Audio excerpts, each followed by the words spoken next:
and welcome to another live stream brought to you by the Ambitious Entrepreneur Podcast Network. And this is where I scour the internet for incredible people, and I have found such a person. So grab a pen and paper while I introduce him, because you're going to want to take notes and you're going to want to follow him on LinkedIn.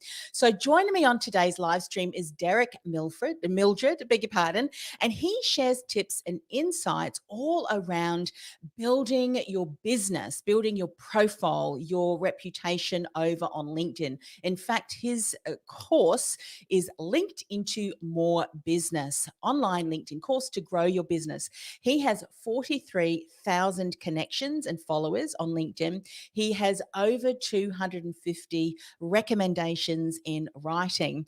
And here are some things that he's going to share today. What are the first three things that most people react to when they open your LinkedIn profile? He's going to talk about what the best content is to post on LinkedIn. And when it comes to generating more business, what's the worst thing people can do on LinkedIn? And I'm also, hopefully we've got some time to talk to him about a challenge that he ran on LinkedIn. And it was really successful, which was, Derick, by the way, what attracted me to your content, because as you shared that, we messaged one another. I kind of had a look at it and went, wow, this guy is doing some incredible things. So welcome to the live stream. Thank you. It's a pleasure to be here, Annemarie. And another pleasure and honor is that you are a fellow Melburnian, I believe. You're an Aussie, Yes. but you're also in Melbourne. So yes. props to Melburnians who've been up and down over the last, 7 months in lockdown over the last year or something quite incredible. We had 2 4-month-long lockdowns last year, and then early this year we just had a 3-week lockdown, I think it was. Yeah, absolutely. So resilience is certainly something that us Melburnians know all too well, even though at the time we may not really have appreciated it. But, thankfully, with a lot of what you're teaching us and what you're going to be sharing today, many of us can implement, and it doesn't necessarily require us at all, actually, to be face-to-face. What attracted you to LinkedIn? Well, my LinkedIn account, I first opened up way back in 2004. But admittedly, I did very little with it until 2014. And to answer your question, a friend of mine, she walked into the office one day and said she had just heard LinkedIn described as the professional or the business version of Facebook. I thought, that sounds interesting. Maybe I should have another look at that. And so I found my old login details, managed to log in, to discover back then that I had a lowly 207 connections. And that's when my real journey started in 2014. And back then I was doing websites and SEO and guaranteeing to get people onto page 1 on Google. And basically about 99% of my business came from LinkedIn. And all I did was write articles. I wrote articles, posted them on LinkedIn, articles about what people should include in a website, the different positioning of different features within a website, things like that. And people would reach out to me. And what I discovered was those articles were basically building the credibility, but building the relationship with my audience. And when people reached out to me, provided my pricing was within their expectations, their mind was already made up that they would go ahead with me. Yeah, fantastic. So it was a really interesting journey. Yeah. Would you say, fast forwarding to now, because, when you first started and really started to intentionally build your online profile, there's a lot more people that have been added and are now on that platform. So a lot more content being shared, admittingly, and this is something that you might also share with a lot of your community and clients, is that even though there are a lot of people on LinkedIn, the amount of content that you would see as thought leadership is really leading their area is quite minimal, isn't it? I think about Yes. 1% of people are proactively and intentionally creating high quality top content. And high quality top content is probably in the eye of the beholder, your ideal client. So you need to know them. But would you say that strategy is still similar today? And what other things do we need to do to ensure that the content we're sharing does stand out from that 1% of content still being shared on LinkedIn? What would you say? Okay. Let me put it to you this way. Everybody, or most people on LinkedIn, knows what it feels like when you get that sales pitch arrive inside your messaging inbox, okay? And most people can't run away from it fast enough. And the reason for that is because it's a sales pitch. It doesn't matter what the product or the service being pitched actually is. people can see that it's a sales pitch. And the reason people reel away from it is because it's too early in the conversation. Okay. And so with regards to content, if you post any content that comes across as salesy in any way, it's exactly the same reaction that people have. It's too early in the conversation and people reel away from that. So therefore, the most effective content that you can post is content that literally adds value to your audience without selling. Okay. And what you do when you post that type of content, by adding value without selling, you literally position yourself as an authority within your industry, and you start to establish, build, and nurture the relationship with your audience. Yes, yes. Makes so much sense. And so when you look at the time that you spent putting this high quality articles about websites, SEO at that stage, at what time frame, and I know this is how long's a piece of string, there's a lot of different factors, but if you were to say, look, when I did that intentionally and then I did that religiously, every day or every week, I mean, share a little bit more about, timing and how frequently, but did you start to see people inquiring, people starting to like, comment on? And sometimes you've got, I'm sure, ideal clients who haven't even engaged with your content yet immediately find themselves speaking with you in your chat and so forth. So what period of time did you notice some of the feedback and interest being developed after you posted content? It's really interesting. And in my experience, I found it varied. I would get people who would like and comment on my articles.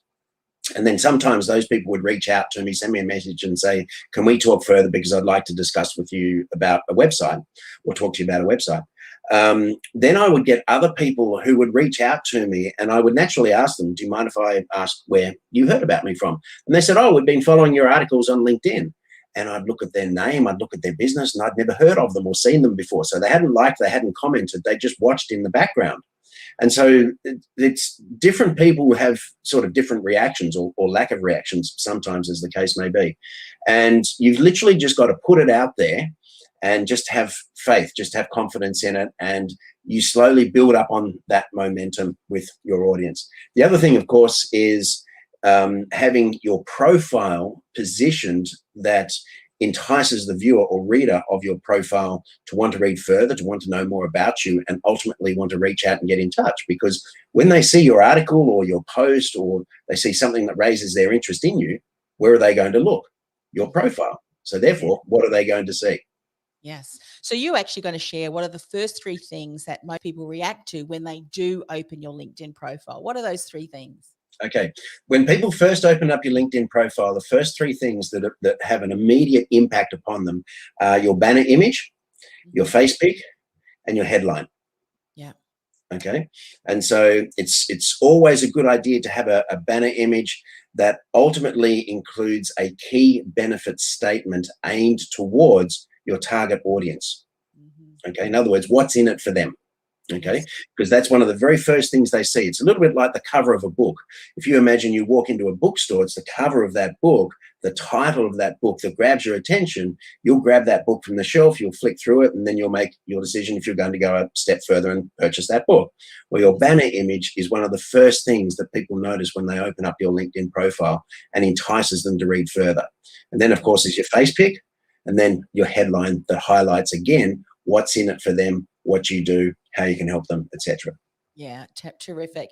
And of course, it really needs to be from the value add, as you said, because if you start straight into the pitch, people are going to be turned off by you. So let's talk about the best content to post. And what I will do in a moment, actually, as you're speaking, I might bring up your profile Sure.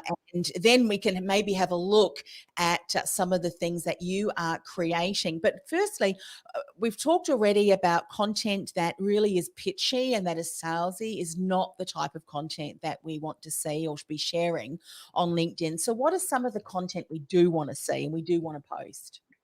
Basically, if you consider your own industry and then reverse it, so consider who your target audience, your target market is, and the services or products that they are looking for. Okay, so there's an old saying in marketing and in business, find out what your customers want and give it to them. Okay, so when it comes to posting content, It's exactly the same principle. Find out what your audience in your target market actually wants and then provide it to them. Okay. And so, for example, if you're building websites, then obviously people are going to have questions about websites. You might cover the differences between websites versus social media. Okay. Does your website need to be on page 1 on Google, for example? The different areas or aspects or questions that people are going to ask you about your services, that posting that content that answers those questions, that adds value to them without selling, is what helps you to build that relationship with them. Now, you can run into the scenario where people wonder, well, if I give all of my secrets away, they won't come to me for building the website, for example. Okay. And the thing is, they don't actually know if you're giving everything away or not. But you can still give them a lot that's going to build that relationship with them, to position yourself as an authority within your industry that's going to make them want to, or more inclined to, reach out and get in touch with you.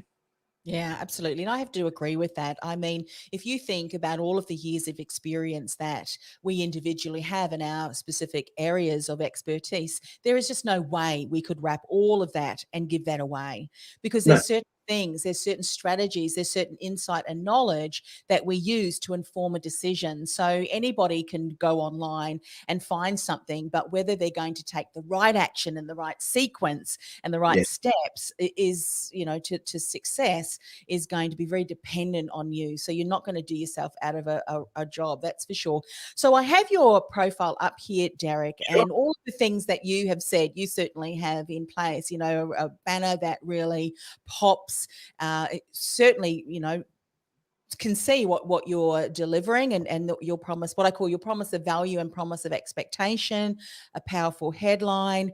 When you look at this, I'd imagine that over the years you've tried and errored, you've tried different things.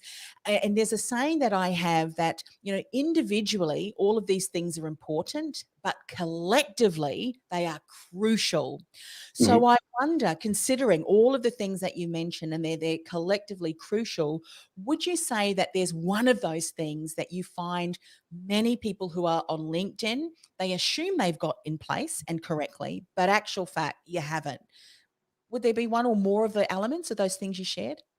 Okay, so we covered your banner image, your face pic, and your headline. The other point that I would make is try to have as complete as possible profile, e.g. your about section, your experience section. Try to add a little bit of media to the base of your experience section. It just makes it a lot more interesting to the viewer, to the reader of your profile. And you can see it's just coming up there. And then really importantly, social proof. Okay, because in many cases, when people open up a profile, they'll see your banner image, they'll see your face pic, they'll see your headline, and then I've seen it done many times before where they scroll straight to the bottom, they skip everything else, and they want to see how much social proof you've got, they want to see how many recommendations you've got. And if you've got a good number, then they'll take you very seriously and they'll talk to you further, or they'll read further. Okay, but if you haven't got a good amount of social proof in there, then in many cases they will just click on go to the next. So building up your recommendations is very important, and the only way to do that is one needs to get comfortable with asking for them. Okay, I happen to know a friend of mine based in Singapore who describes himself as the world's most recommended LinkedIn coach. Now, if you look at this particular gentleman, he's got a mohawk, he's covered in tattoos, he wears these insane t-shirts, and you bring up his profile, and he doesn't look like a LinkedIn coach at all, let alone one that goes into corporations and does workshops for executives. Okay, right? But he's got over 1,000 recommendations. Wow. And so a corporation opens up his profile, take one look at him and goes, we should take this guy seriously. Yeah. Okay. And so it's a great example of having an incredible amount of social proof, what that does to your standing, your brand, your positioning online and on LinkedIn. Yeah. Makes so much sense. Makes so much sense.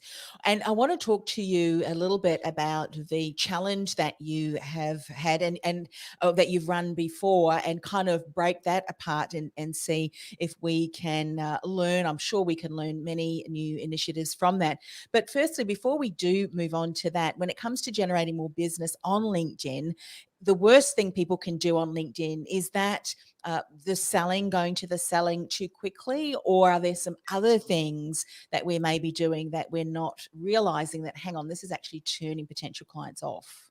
Okay. There's a couple of things that turn people off, and that's starting too many sentences with the word I. Okay. All right. If you can imagine, LinkedIn I describe LinkedIn as being the world's largest database of businesses, their owners, and their employees. When you think about it, that's exactly what it is. It has its social media side, it has your profile side, and your profile, you can customize that to pretty much any extent that you like. You can do a lot more with your LinkedIn profile than you can with your Facebook profile, for example. And it's also a tool that you use to start a conversation, to establish, build, and nurture relationships so that you can take that conversation to the next level, which is actually away from LinkedIn. Okay. So one of the worst things that you can do is pitch on LinkedIn because it's too early in the conversation. Instead, what you literally do is you add value, you build on that relationship. Then when the time is right, then you suggest to people, well, why don't we get on a phone call? Why don't we get on a Zoom call or a Skype? Or why don't we set up a meeting? Or shall I invite you to an event, a seminar, a webinar, that kind of thing. So you take the conversation away from LinkedIn, and that is where you go into more in depth the services that you provide, the fees that you charge, etc. Yeah, I love that. And so I would imagine over the years, you've developed quite a strategy where you do that. You've got great quality, high quality information that you're sharing to build your thought leadership. People are commenting, so forth. And then what you do is you may take that conversation to the messenger, maybe develop more of a relationship, and from there, take that into a Zoom call or something like that. Would you say that you really can liken that to some of the things that we do at an in-person networking event? We get to know someone. We don't pitch to them straight away, do we? We know that. We take, we separate. We then might phone each other. We might email. We might follow up that way. We can do exactly the same principles, but with LinkedIn in this instance. And Exactly. Exactly. Imagine this: if you go to a networking event, you're talking to somebody, and every sentence that comes out of their mouth starts with the word I. Okay, you're going to politely excuse yourself and go off and get your drink and get out of there the first chance that you get. Where's the nearest exit? Okay. Whereas, or versus, if you talk to somebody and it's a two-way conversation, they're asking you questions about yourself, your life, your business, you're asking them questions about themselves, their life, and their business, and you're getting to know each other. That way, you're going to establish, build, and nurture a relationship with them, a professional relationship with them. Whereas the other way, you can't get away fast enough. Okay. And it's literally just about showing a genuine interest. Yeah. It really does make sense, doesn't it? It's be polite, be helpful, be valuable. And when you do that consistently, day in and day out, then your ideal client will often step forward and ask to speak with you. Now, one of the things that I did, and I've been raving on about because I was really impressed. Share a little bit more, and I'm going to see if I can find the link. I don't know how. Are you referring to the Influencer Summit? And yes, but also the 30 days or 35 days. 30 Did you? tips, Yeah. 30 tips, A 30 little days. bit more. How did you come up with that concept, and what is it, and what was the results that you saw from it? Okay. First of all, I did 30 tips in 30 days. I've done it twice now, and it was 30 LinkedIn tips in 30 days. And I discovered that people were, or hashtags were being used a lot more prominently by people on the platform. Yeah. And how people were using these hashtags. So one of the first questions I asked is, okay, number one, who owns these hashtags? And then I found a place where you could actually register your own hashtag for as little as about $20 or something like that. Wow. And so then I knew about adding value without selling. So I thought to myself, okay, how many LinkedIn tips could I come up with? And I wrote down a list. And as I was compiling that list, more ideas came to mind. So it added to the list. And I came up with about 30 of them. And I did, this was when my video journey on LinkedIn started. And videos, I completely understand and agree, are not for everybody. Not everybody wants to put their face in front of their camera and post it. And I felt like that. And it's funny, some of my first LinkedIn videos, I mean, they were terrible. I had a whiteboard in the background. I had writing on the right whiteboard that only I could understand. And I didn't realize this until months after I'd posted the thing.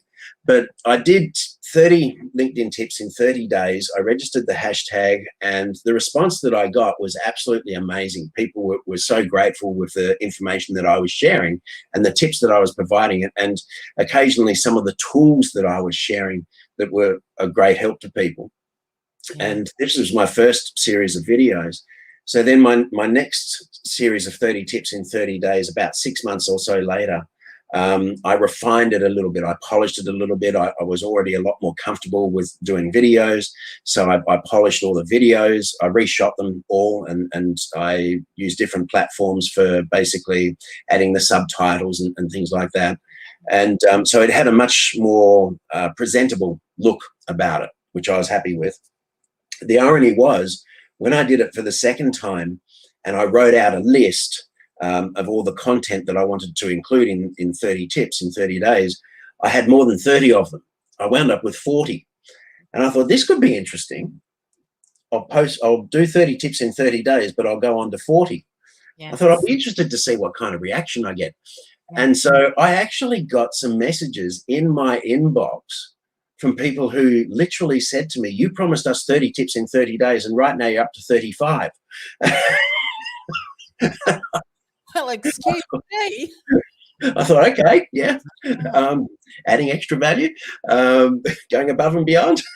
So I thought it was quite interesting. But yeah, I got about 3 or 4 messages like that, and each time you get one, you read the message 2 or 3 times, thinking, yeah, that's exactly what they're saying, because you're still getting over the shock that you've got this actual message. But I mean, they're very well received, as you can see there. They got a pretty good reaction.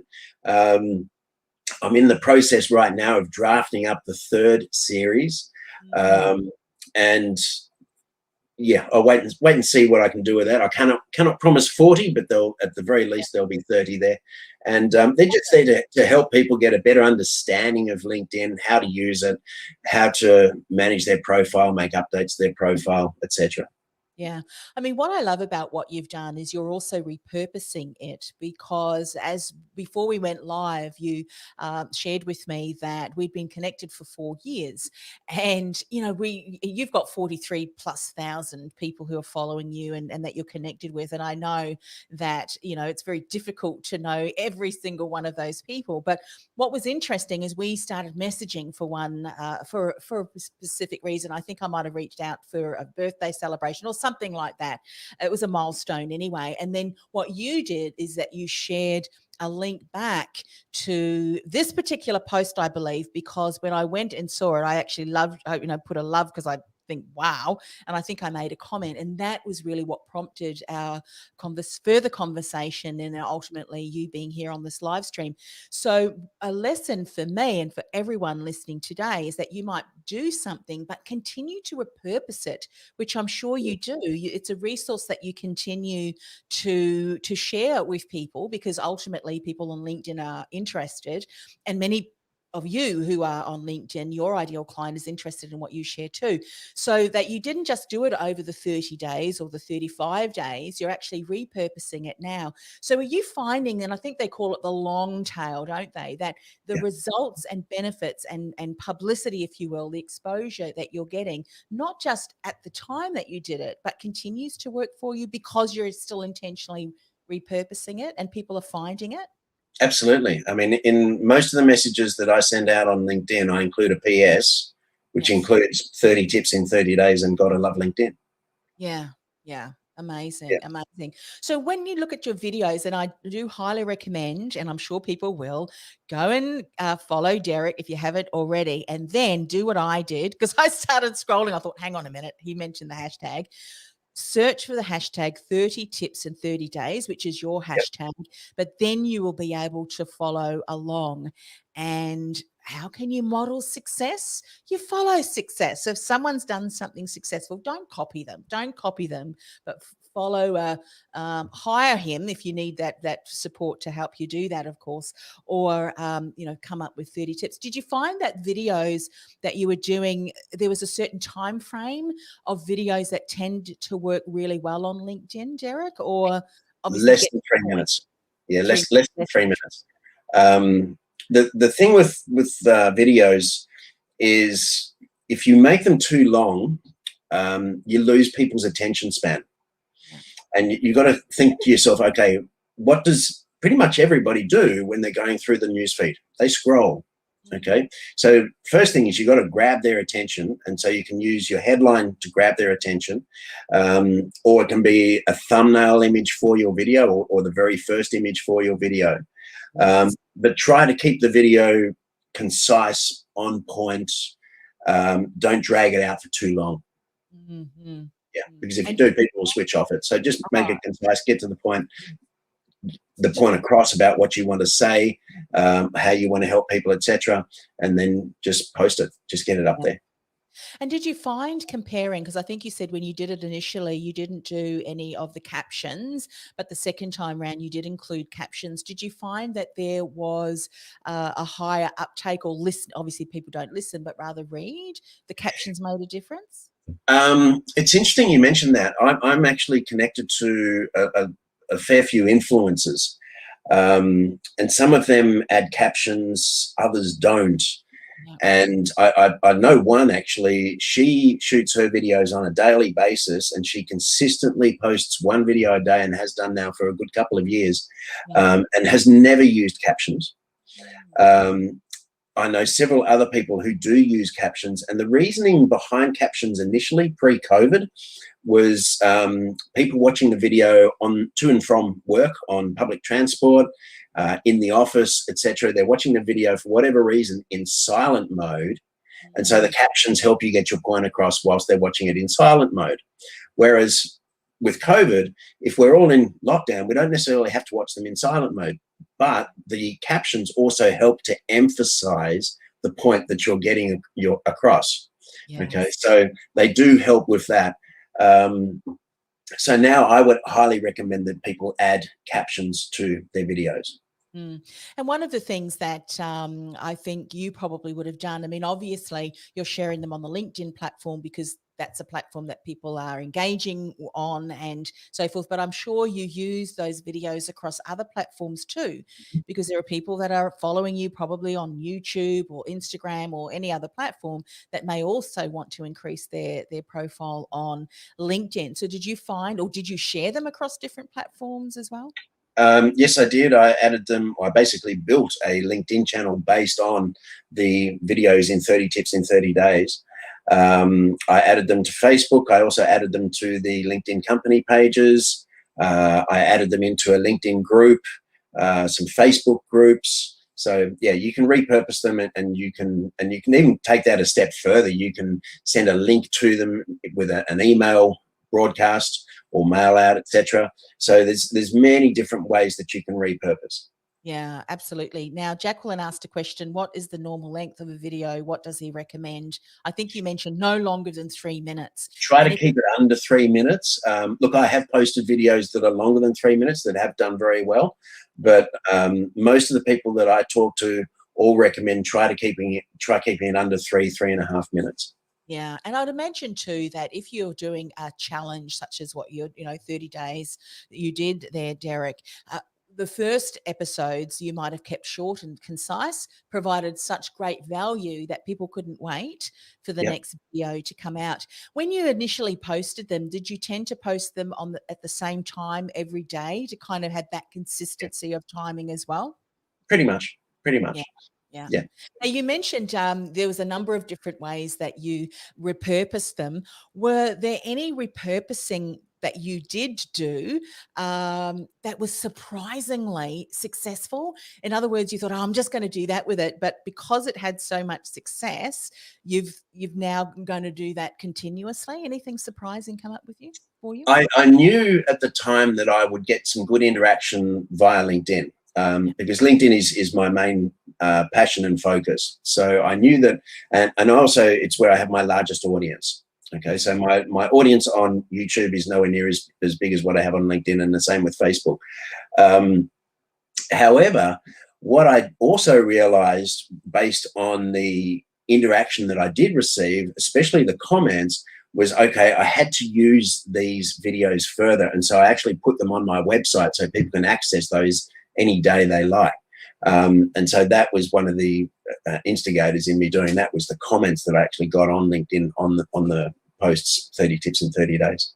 Yeah, amazing, amazing. And Annemarie is here, and she's saying, I'm trying to stay at around the 2 minutes. Yeah, I love Yeah. that. It's like, and I'm sure you say this, Derick, if you say something and it takes you 45 seconds, say it in 45 seconds. Even Yeah. a minute and a half, people will just click off, won't they? Because often we start to ramble and we Yeah. start to fill in time and keep it short and concise and so punchy that it leaves someone thinking, boy, I did not know that.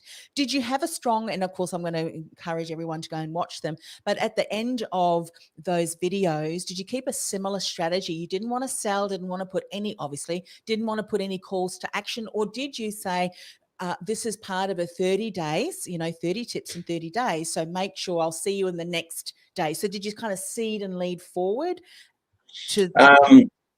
What I would say at the end of most of the videos, I actually said the next tip will be up within a day. Right. So stay tuned. That's it for today. Bye for now, kind of thing. But what also happened is when I started getting towards 28, 29, 30, and then I went beyond 30, then I had to sort of qualify that or give people a little bit of reasoning why I was doing that. And it's basically just because I had more tips to share, which is what I did. What I did after the 30 tips in 30 days, I realized with the response that I got, and also the people that I was getting to know on LinkedIn as a result of that. And I was getting to know some very successful people with LinkedIn all around the world. I came up with the idea of the Influencer Summit. And I thought to myself, I know, I'll interview as many influencers as I can, and I'll put that up for a summit. And so what I did is I interviewed, I think it was 24 influencers. And some of the influencers have gone from 0 to literally 850,000 followers in 2 years, which is just extraordinary. I mean, a lot of people are unaware of that. They see some of these people and they see they've got 850,000 followers and they think, well, that must have taken them years upon years to build. But when you hear they've done it in 2 years, it's just so impressive. So I managed to interview these people, put them all up on a website, and used LinkedIn events to invite people to the actual summit. And what we literally did, or what I did was I shared 3 videos a day for 8 days. So that was what was publicly available, was 3 videos a day for the next 8 days. And so the 3 videos would be up for 24 hours, and then they'd come down, and then the next 3 would go up for the next day, and then they'd come down, and the next 3 would go up for the following day. And the other thing too is we raised a little bit of money for charity, where people purchased access to all 24 videos, and we were charging them, I think it was $149 US for access to all of them. We raised about, I think it was $600 for charities that were nominated by the influencers. So that was always nice to do. And the feedback that I got from that was also, people were really impressed with it. People really enjoyed it. Yeah. And so would you say that when you look at the success that you've generated, and obviously you've always been about showcasing value and helpful content, that it was those kind of what I call special events, such as the 30 tips in 30 days, such as the summit, if you will, or the 3 videos and so forth, that those really helped amplify what you were doing, getting you more followers and things like that? Would you say that they were quite influential? Let me put it to you this way. Everything that you do on LinkedIn, or everything that you do online, you are effectively building your own personal brand. Okay. And I have a theory that I've been thinking about lately, because one of my friends, who's actually based in Queensland, She has amazing branding, but she's not getting much interaction. And I was looking at this a while ago, and I was thinking, why? What's going on? Because the content's great. It's all there. And then I started to think about some of the things that I had heard from influencers, some of the lessons that I'd learned in life and in business. And there were a couple of points that really stood out to me. And one of them is that people do business with people. Okay. And yes, they know there's going to be a business or a company or a corporate entity involved when a transaction takes place. But leading up to that, they do business with people. They want the relationship with a person. Okay. And so everything that you do online, you are effectively building your own personal profile, your own personal brand. Okay. And so when you add value without selling, you're building on your own personal brand. You're positioning yourself as an authority within your industry in the eyes of your target audience. Okay. And so that becomes really important. And if you put too much branding all over it, then you run the risk of falling into or crossing over that sales line. Yeah. And this is just a theory right now, but I think I'm pretty close to being right with it, is that if you use too much branding, or if your branding is too strong, it's too out there, then I think it starts to turn people off. Yeah. Whereas if you just put up, for example, my influencer friend who has posted one video a day for the last 2.5 years, with no branding on it whatsoever, no captions, no nothing. It's just her. It's shot on her phone. She uploads it. And I mean, I've seen her talk about coffees at Starbucks, right? Yeah. But she generates an incredible amount of business out of it. She's got over 200,000 followers as a direct result. And so I think that having too much branding can be disempowering, and it's all about building your own personal brand. Yeah. And I love the balance aspect of it, isn't it? You might have some things that are specifically branded, but then include some of those more personal brand videos that has a more of a relaxed style, which I think is important. Something that may contribute to your thought process there, Derick, is some research that I did some time ago on an Edelman Trust Barometer. Edelman, Edelman, is a resource that you might know, a consulting agency who does the annual Trust Barometer, and they interview people from around the world. And one of the things that they found was that the trust in media, I wonder why, is quite low because of the portrayal and, doom and gloom and so forth. So anything that looks too official, too media-like, can tend to put us off a little bit, in that instance. So that might be something, and that's why I say to people with podcasts, don't try and make it sound like a radio show, because if you sound too media oriented, you may lose that trustability. Yes, absolutely. Conversational, if you will. So that's really important. Derick, I have just loved today, and we've just scratched the surface, but certainly I'm hoping that people can, from what you shared, and I'm sure they will, really see what you've been doing very successfully, building your brand, obviously consistently building high and sharing high quality content, which is why you've got so many followers and people that are engaging with your content online. Share a little bit more about how you can support people and what's the best way for them to connect with you. Reach out to me on LinkedIn. Yeah. It may seem like, well, I have 43,000 followers. I'm just short of my 30,000 limit of connections. So reach out to me and we can take it from there. Happy to help. Yeah. Terrific. And you really are in the DMs. You really are in the messages, because you and I were messaging. One final question that I would love to ask you. I mean, when you think of how you're engaging, because obviously you're sharing content, but I've also heard, and I love your thoughts on what you do. Do you also spend time engaging at a certain level of time, through the day on other people's posts? Because Absolutely. engaging and commenting and maybe popping into the DMs, that's all very important too, part of the relationship. And so you've said yes. So how much time do you commit to? A certain amount of time that you do that online? What does that look like for you? Let me put it to you this way.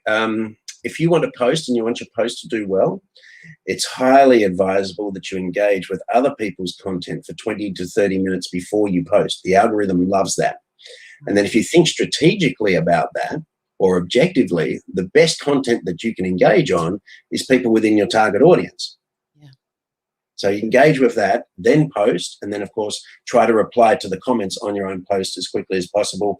The algorithm will then look at that as being a more popular post. Now push it out to an even wider audience. Yeah. I mean, that's one of the things we hear from people who really have gotten a huge following across different platforms as well. They have consistently and intentionally engaged on other people's posts, sometimes more so than even before they really started, their content strategy. And it was building the relationships, showing interest Exactly. in others. You model the behavior that you would love to have responded, reciprocated. And I think that's important. Again, Derick, thank you so very much for taking time to do this. I know this has been a valuable resource for me, and I'm sure others as well. I can't wait. I'll certainly be following your posts. And if you do another 30 days or maybe 40 days, who knows? I know that's going to be Thank you. I appreciate that. value to us as well. So thanks once again. Thank you kindly, Annemarie. It's been an absolute pleasure. And anytime, happy to help. Fantastic.